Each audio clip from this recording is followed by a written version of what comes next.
Suzanne, my question to you, you're the editor of Zoomer magazine, one of the few magazines aimed at the baby boomers.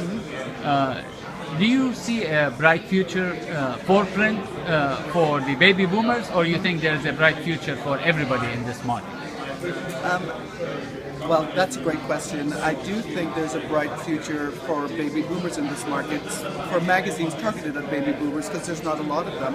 And there's so many baby boomers out there, and no one is really speaking to them with an editorial voice. Most magazines think they have the older reader anyway, and they actually go out of their way to court the younger reader. While we're saying to the older reader, we welcome you, we respect you, we don't care that you're not young, we actually like the fact that you're not young. So I think there's a bright future for magazines targeted at the baby boomers, because I'd like to see more of them. I think I'd like to see more in the genre. Genre builds scale. Scale means success. So I think it's really going to work. And what about the non-baby boomers? Do you think there's a good future for print, or you are one of those digital only? No, I think there's a bright future for print, because I think there's nothing like touching and feeling a magazine. It's a cliche, but it's true. I mean, even with the baby boomer audience, they engage on their iPads, their Kindles, but their habit is to go to the printed page.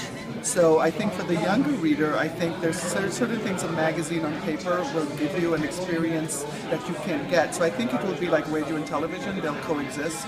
And I think what the smart editors and publishers will do is to find a way to make sure that content lives on each one of those platforms. But print will always be the mothership as long as the advertising model is the way it is, and that's not going to change anytime soon. Well, my final question to you is, what keeps Suzanne up at night? Insomnia.